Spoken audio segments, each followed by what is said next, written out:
नमस्कार दोस्तों। तो चलिए निफ्टी और बैंक निफ्टी का एनालिसिस कर लेते हैं।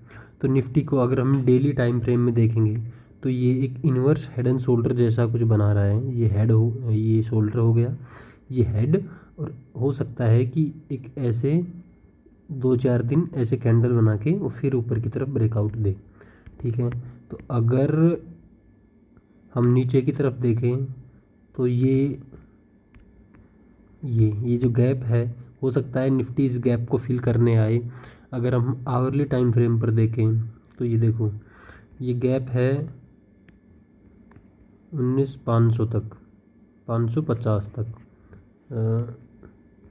19,580 से 19,550 तक।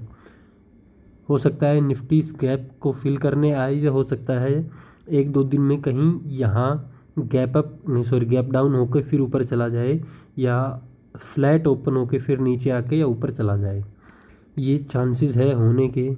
और ऊपर की तरफ का अगर हम लेवल लें तो 19,850 और नीचे की तरफ मोटा मोटा 19,550। ये 300 पॉइंट की रेंज है। इसी रेंज के अंदर निफ्टी आने वाले कुछ दिनों में हमें देखने को मिलेगा। अगर इनमें से कोई एक रेंज टूट जाती है, अगर नीचे की तरफ ये रेंज टूटती है, अगर 19,550 की रेंज टूटती है तो फिर निफ्टी यहाँ 19,463 जो हमारा पुराना रेजिस्टेंस था वो अब सपोर्ट बन के आएगा। जो ये लेवल पहले भी हमने जिक्र किया था इसका, ये लेवल 19,463 19,450 के आसपास। और ऊपर की तरफ अगर निफ्टी ब्रेकआउट देता है ऊपर की तरफ तो फिर ये सीधा at the all time high को अटेम्प्ट करेगा। तो चलिए तो एक बार बैंक निफ्टी और देख लेते हैं।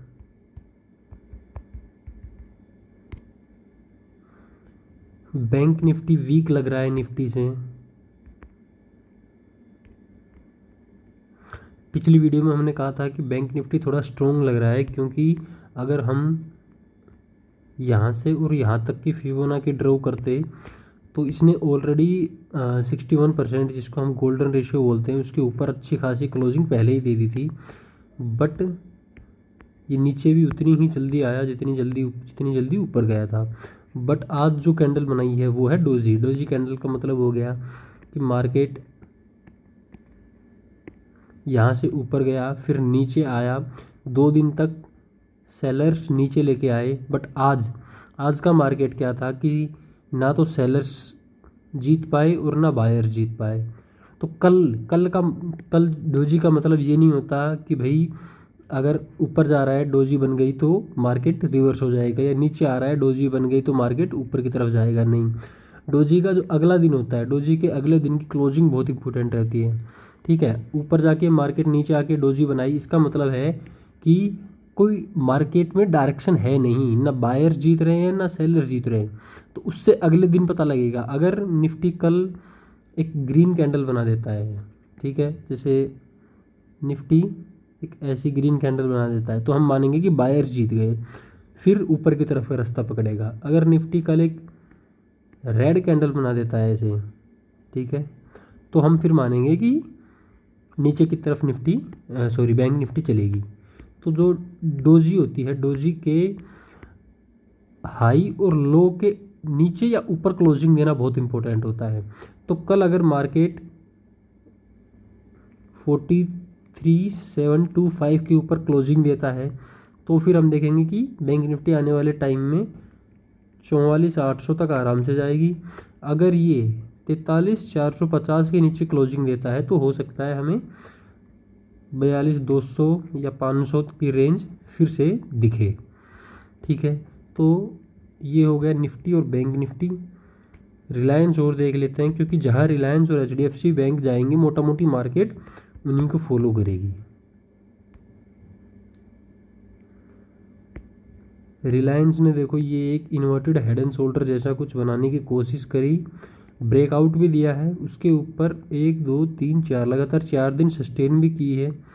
तो थोड़ा सा अच्छा चार्ट लग रहा है। ये देखो एक रेजिस्टेंस है 2360 के ऊपर, अगर इसके ऊपर क्लोजिंग देता है तो फिर अगला रेजिस्टेंस जो होगा रिलायंस के लिए वो होगा ये ठीक है 2400, उसके बाद सीधा 2400 का ट्राई करेगा। HDFC बैंक देख लेते हैं जो कि काफ़ी वीक लग रहा है।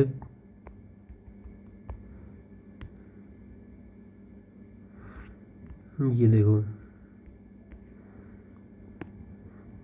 ये ऐसे बनाते हुए ही जा रहा है नीचे।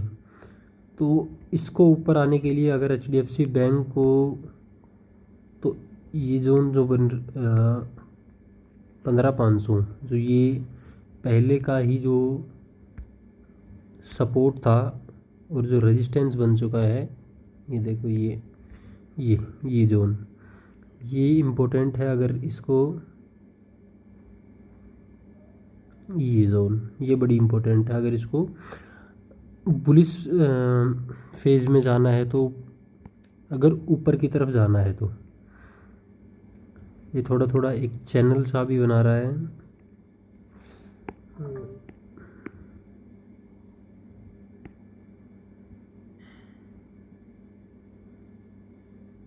ये देखिए, अगर इस चैनल के ऊपर ब्रेकआउट देता है तो फिर बुलिश माना जाएगा, अच्छा संकेत माना जाएगा मार्केट के लिए।